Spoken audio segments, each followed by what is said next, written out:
Welcome to Help! I Have Kids. I'm your host, Pam Marshall, a mom of 5 and a pediatric occupational therapist with over 35 years experience. This podcast is designed to equip you with practical tools, insights from experts, and real life stories. Because at the end of the day, you are the head of your child's care team. Each week, you'll hear from pediatric experts and fellow moms like you that will help build your confidence. They'll offer clarity and empower you to make informed decisions that work for your whole family.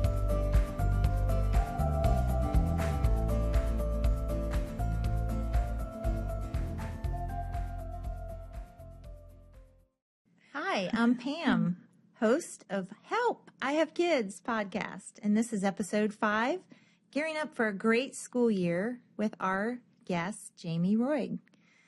Today, we're talking about all things school, 504 plans, IEPs, what are those, classroom accommodations, and how to advocate for your child with confidence. And I couldn't be more excited to talk to you today, Jamie. Jamie is a licensed psychologist with over 17 years experience helping families work with schools to support children's mental health and their learning needs. So, Jamie, I know you have so much knowledge and wealth. Tell us a little bit about yourself. Well, I spent a good portion of my career working in the school system, and so I've worked a lot with families in that setting, but I also do have experience working in inpatient and outpatient mental health and developmental clinics. And so those have really driven and guided my experience and my expertise over the years. That's great. And tell me a little bit. I know you're a mom, too. So I am. Tell me about your family. I have an 11-year-old and I have a 14-year-old, and we'll be gearing up for middle school and high school next year. Wow. Those are 2 big jumps, aren't they? Yes, they are big jumps. I'm a little nervous about high school, but I think it'll be okay. And once you get to high school, I know if you're a mom like me, you're thinking, oh my, it's only 4 years left. Like it just goes so fast. It does go fast. It's neat. Well, today we're talking about the overwhelming process of supporting your child at school when they have needs. So before we dive into that topic, I want to ask you my favorite question, which is, what's something like a piece of advice or encouragement that's been your favorite that someone offered you as a mom? That it's okay for your kids to struggle. We get so caught up in like everyone needs to be the best, everyone needs to win, everybody needs to be top of the class, but everybody can't be, and that's okay. So accepting that and just knowing that it's okay for your kids to struggle a little bit. They learn a lot from that. Yeah, struggling's good. Problem solving, that's good. That's a great piece of advice. For the parent who thinks there might be something going on with their child and they're seeing them struggle, they don't know what to do, how to bring it up, where should they start? So that is a little bit age dependent for the child. So I'm going to speak about school age children first. If your child is in school, the first place is to start is you can contact their teacher. I know that gets a little harder at middle and high school because they have so many teachers. So in that case, it might be the guidance counselor, but you would be surprised how many teachers are afraid to bring up concerns to parents. And there's lots of valid reasons for that. Right. Sometimes, teachers are used to getting resistance when they bring up concerns. And so I would say that's the first step. Sometimes just opening that door and saying, calling or messaging the teacher and saying, I have these concerns. Do you share them? Can we sit down and talk about them? Opens up the door.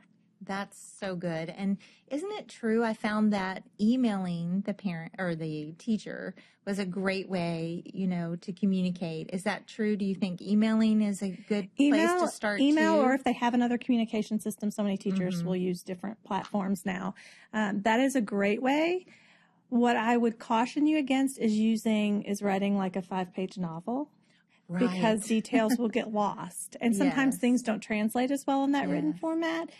So I would say an email is perfect. Maybe keep it concise. I'm having some concerns about their social skills and they're falling behind in reading. Can we set up a time to talk about this? That's great.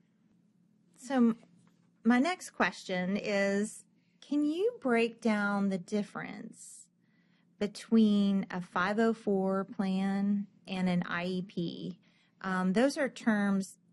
What is an IEP? What does that stand for? And you break those terms down and help parents understand them? Because maybe their child could benefit from one of those. Sure. So a 504 plan is based on the Americans with Disabilities Act.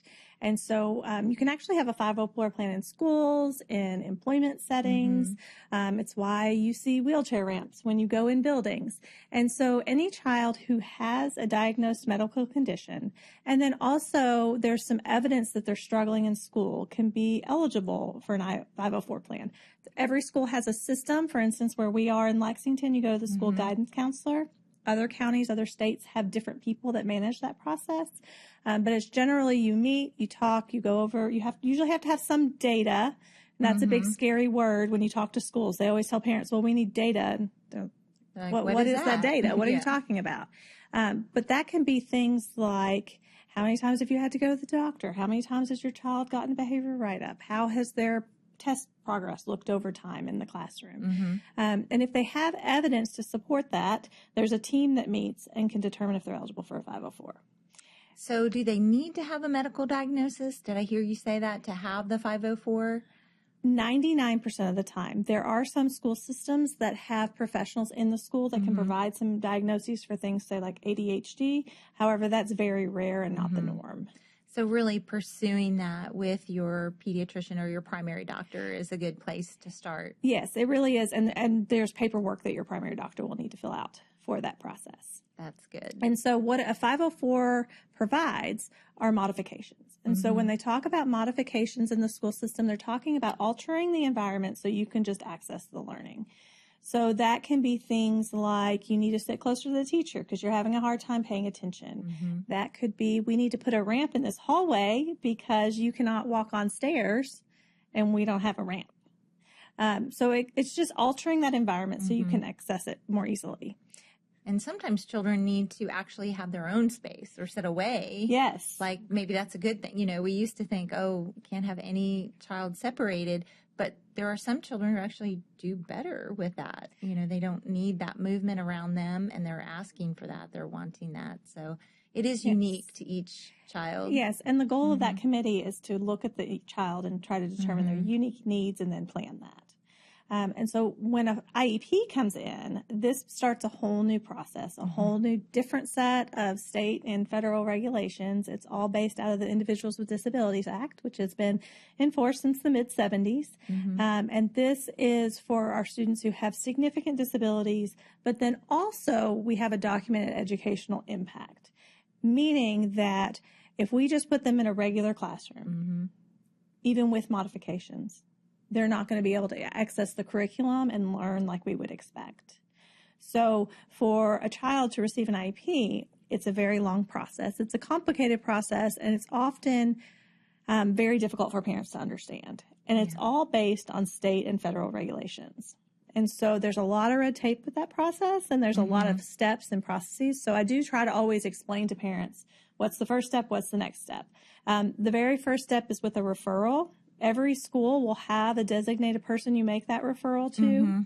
And then that varies by where you live, who you make that. Like in Lexington, all schools have a person called an achievement compliance coach but in other counties, you might reach out to the guidance counselor for this. It might be. It depends on your school a different system. title of that person. So it requires an evaluation process by a school-based evaluation team. And that process can take, depending on where you live, somewhere from a month to 3 months.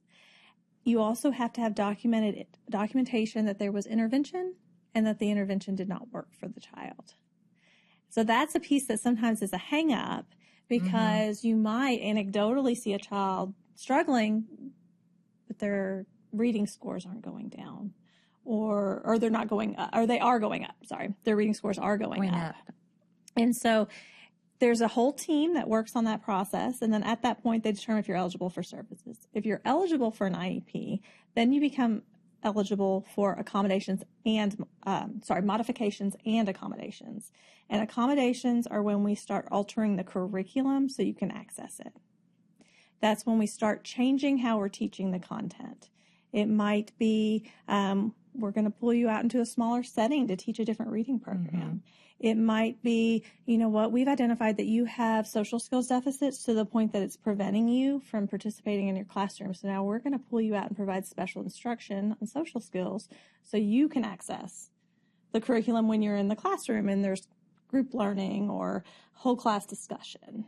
So it's really good that it's tailored to each of the child's needs. Yes. So parents that have children with some significant disabilities, they can know that there's this range of services that their child may receive based on this IEP, based on the findings of the team. And and how does a parent, like, is there a recommendation of places they can go read about an IEP? I'm sure they could just Google it, but what's a trusted resource for Your that? best resource is going to be contacting the person in your local school system, because there are the regulations, and like you said, anyone can pull those up and read them, but sometimes there's little nuances in certain states or in certain districts about how they like to handle those procedures.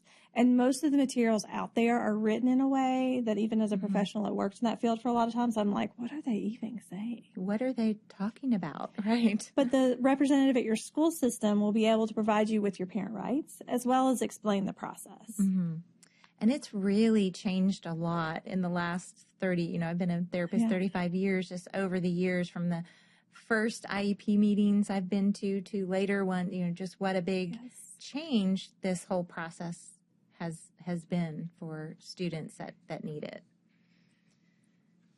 So let me ask you a question about, it can be really intimidating for parents to speak up and advocate. And I'm thinking of you moms who have to advocate medically for your child. Your child may have a lot of medical needs, but then they also have a lot of learning needs and a lot of educational needs. But what advice do you have for the mom that wants to advocate for their child, but, there might struggle between, am I being pushy? Is it too much? Is it not enough? What's the right way to advocate as a mom? The best way is to try and be proactive. So that means leading into the new school year, go ahead and reach out to the teacher. I've never met a teacher who was just completely unwilling to have a meeting before school starts and maybe get a game plan, because that's going to give everybody a better start to the school year. The other thing I would recommend is listen to the feedback you get. I've had situations where, a parent has sent an email, for instance, and they've kind of put a list of things they want for their child. And those all might be really great things for their child. Nobody's saying your child doesn't need these things, but sometimes they're beyond the scope of what the school can offer for real reasons. That makes sense. Yeah. Or sometimes something you think would be best for your child, maybe their teacher disagrees. And so finding a way to have those conversations without anyone getting defensive, just trying to get the facts. That's good advice. So what are some examples of accommodations? Like, I think about one of the most creative ones that I used. I got the privilege of raising 5 kids with my husband. But, as moms, we tend to be that leader in the home for medical and for education. So I did lead that for my child with ADHD.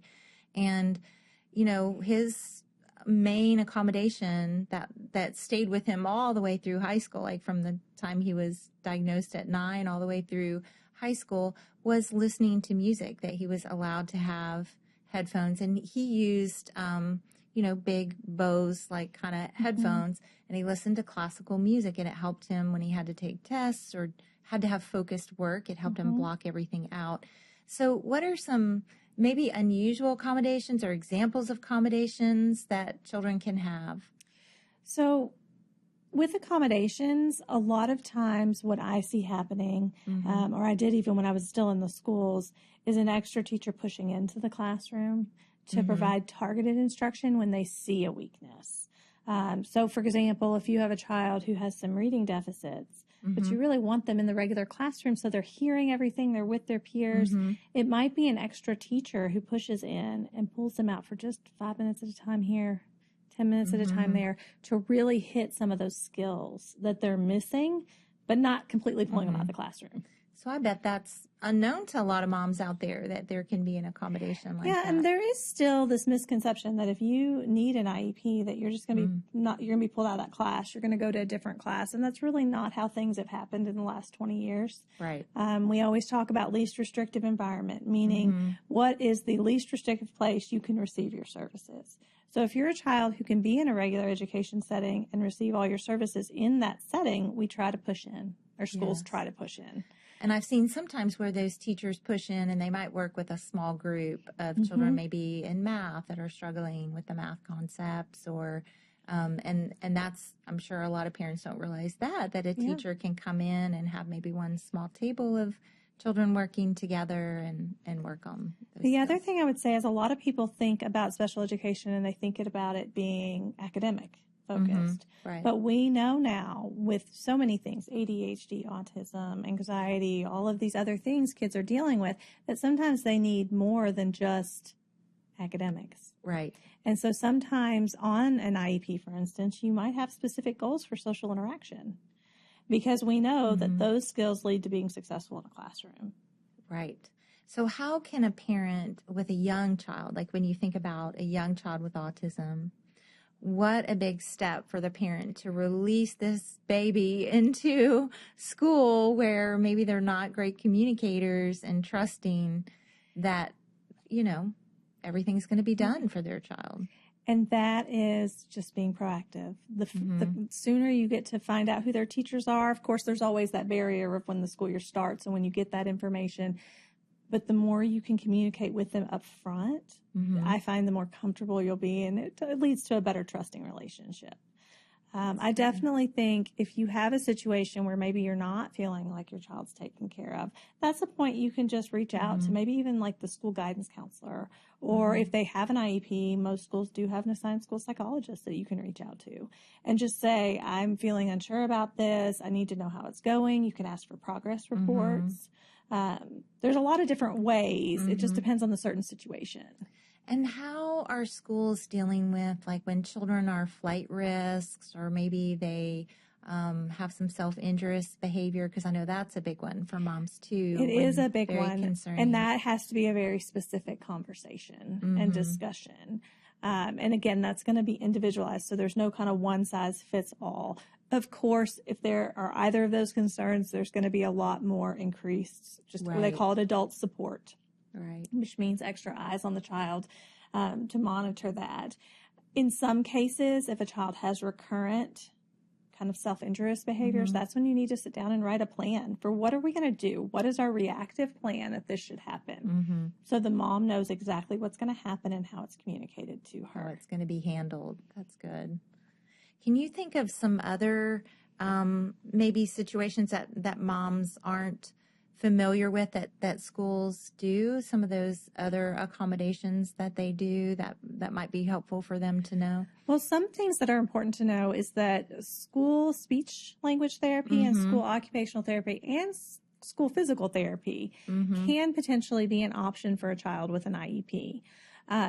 It looks a little different than private therapies, though. Yes, it does. We've been talking about this on some other episodes, too, that private medical-based therapy really is a completely different approach, and we want to be partners together with the school because we're all part of that medical home or that school home, all the professionals working together. Yes, so just keeping in mind that those services may be available, but your child may very well qualify for that medical-based therapy, but not the school-based. Yes. The school-based therapies are really designed to tailor what exactly do they need to access their IEP and their education. And I've had some of those conversations over the years with parents. Like an example is if your child, maybe they walk with a walker, and they're walking sufficiently with the walker to get from point A to point B.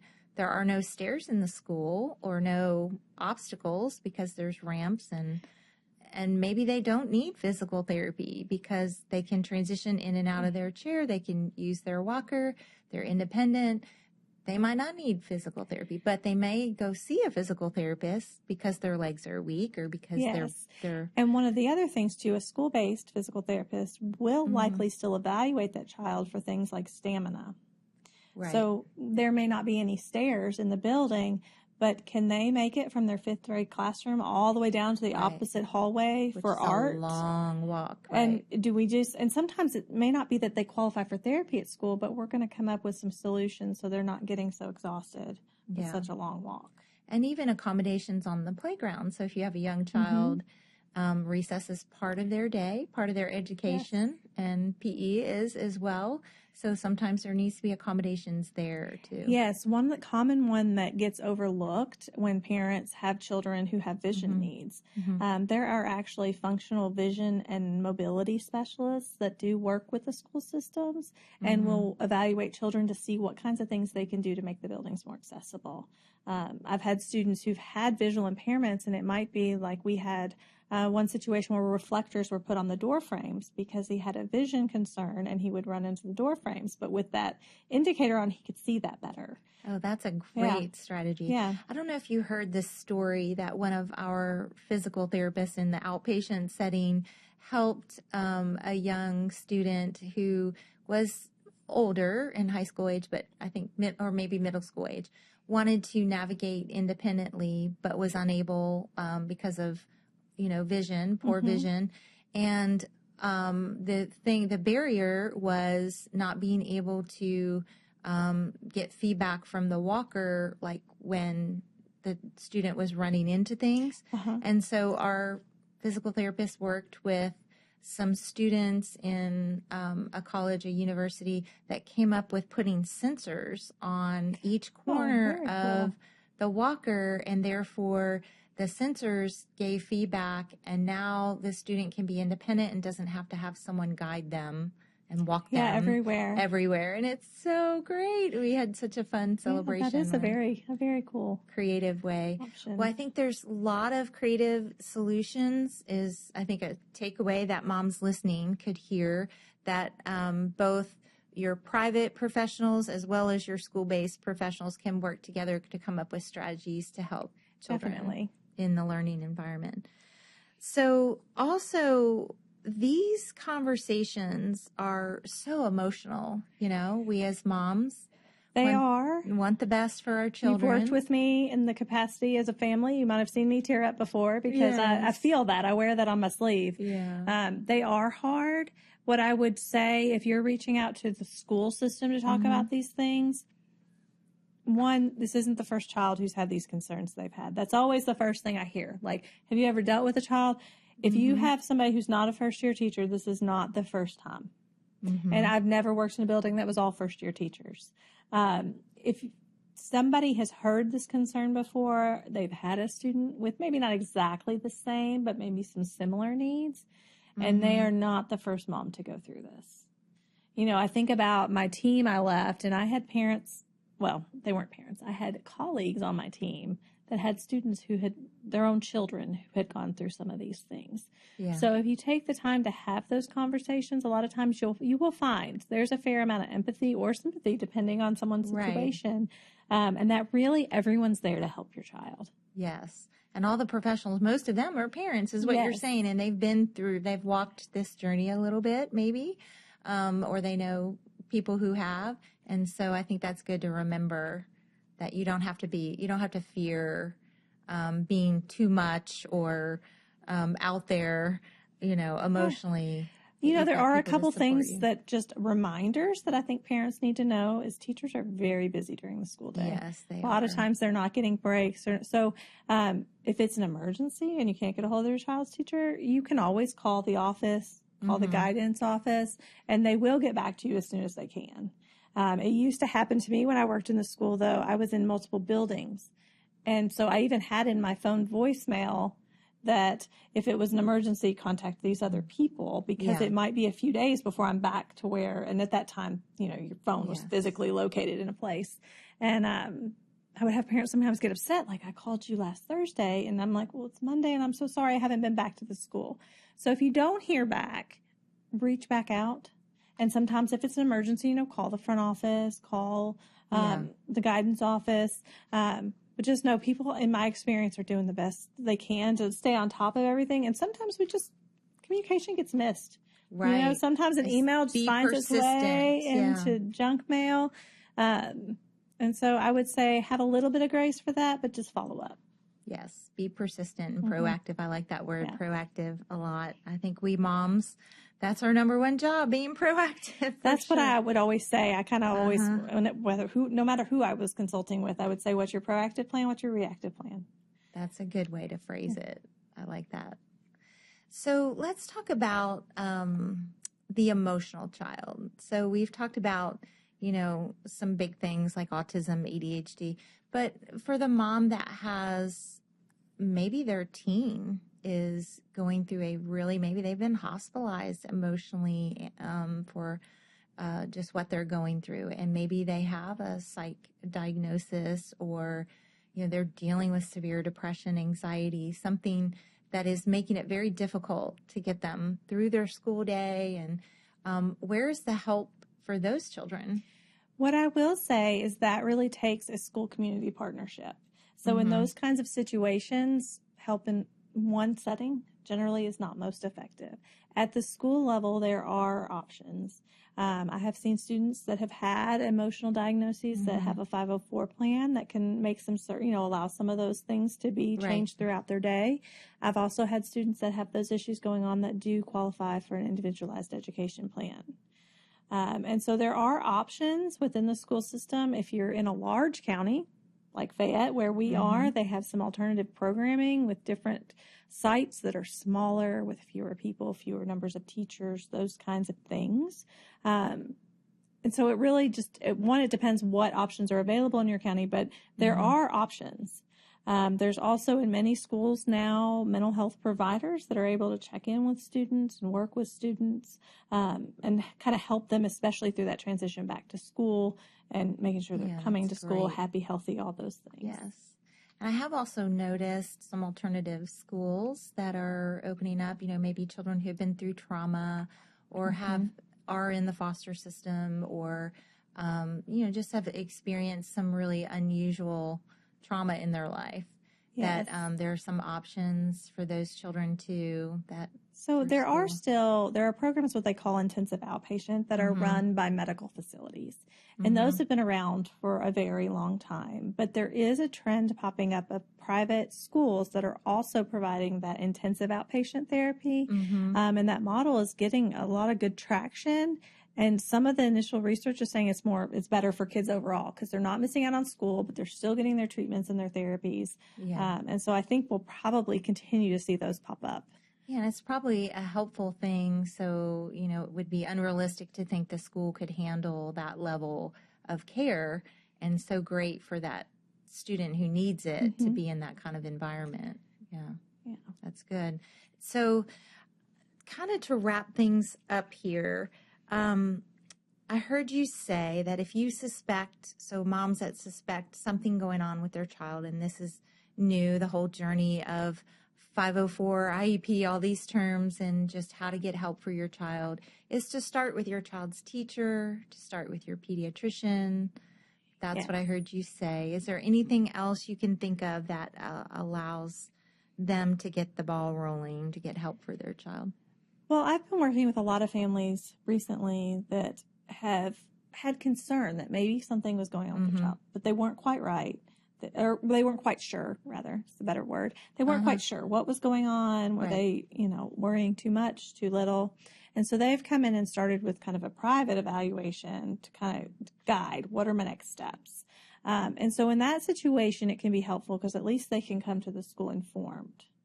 I've sought this evaluation elsewhere. This is what, we kind of talked about. These were the recommendations. So that is one option.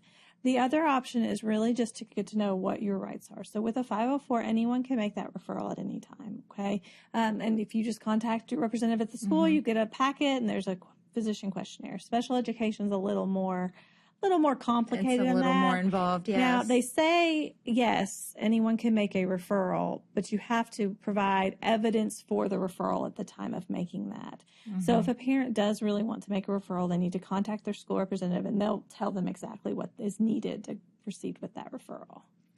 That is good. And tell me one more thing. When those parents reach out and maybe they don't get the response that they were hoping for, what should they do? Like, say their school, we talked about maybe their communication got lost, or maybe their child really doesn't qualify for that help. What do they do then? I would recommend trying to reach out a couple of times, and if that doesn't work, you can always contact your school's Board of Education. All boards of education in public school do have a special education department that you can contact and reach there. So you can call the special education department of your school district that you live in. That's good. Good to know. One thing we didn't touch on, but I just want to briefly mention too, is about private schools and these services. What we've been talking about applies to public education and public education systems. There are some private schools that will agree to offer some extra supports and services, but they're not bound to anything. So once a child does have a 504 and IEP, the school district is legally bound to uphold that. So that just doesn't apply necessarily in the private school world. Yes, that is good for parents to know that. And parents, you can always seek private help, a psychologist. We recommend definitely someone in the field of psychology. Being a diagnoser is best practice. I have seen recently some mental health clinicians, like with autism, for example, evaluating children, and it may not be the best practice solely for one practitioner to give an ADOS. That even if we want to talk about in autism, what you think is, an evidence-based good team of professionals to give that diagnosis. Do you want to talk about that for a minute before? Sure. And I think I can also talk about the difference between a medical and an educational diagnosis of autism. I think that would be helpful because for that moms. Is something that comes up all the time. Yeah. So I'll start with your first question. So within just the way we've structured care and services and diagnosing autism, especially for insurance in the insurance world, they really want to see that a physician or a PhD level licensed psychologist has provided a full evaluation and diagnosed. Yes. With that, they also want to make sure that those professionals not only are licensed, but have also gone through different credentialing processes that really just ensure they have the training to be doing that. There are a lot of providers out there who've received some training that are actually pretty good at evaluating and identifying autism, but they don't have those other indicators that make it a medical diagnosis. There's a lot of confusion about what is a medical diagnosis, what is an educational diagnosis. And some of that depends on where you live, which makes the discussion even more confusing.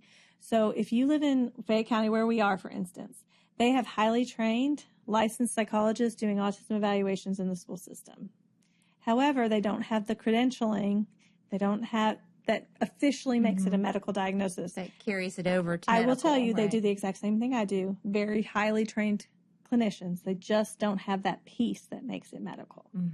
Now, in some counties, though, to be eligible for an IEP in the category of autism, you don't have to have a medical diagnosis of autism. You have to meet a checklist of characteristics set forth by the state.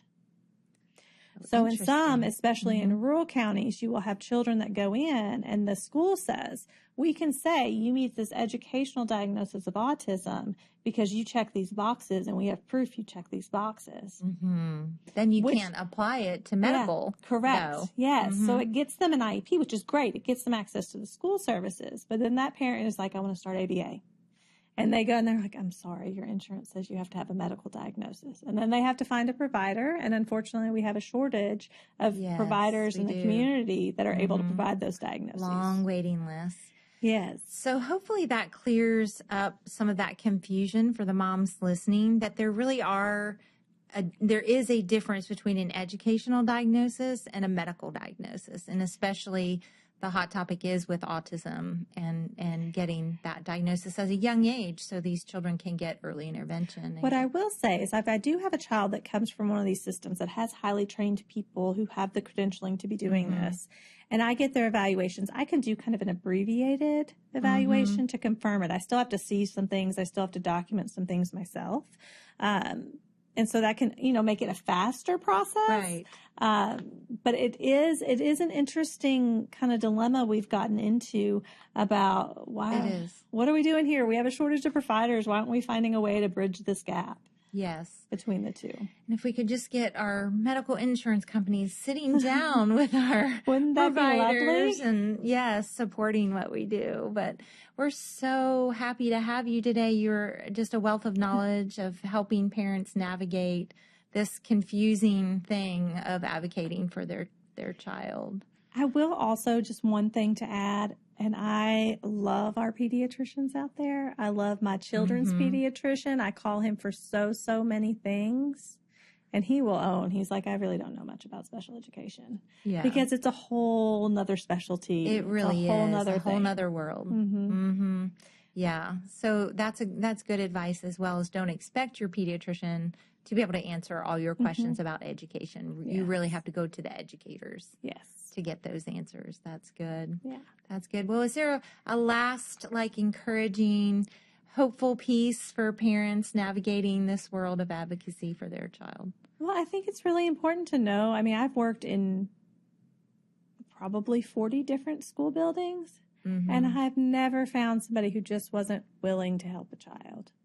I've maybe worked with some people who maybe needed some guidance to try something a little different, but at the end of the day, the people there, I really believe, are there to help your children, and they love your children. Yes. They really do.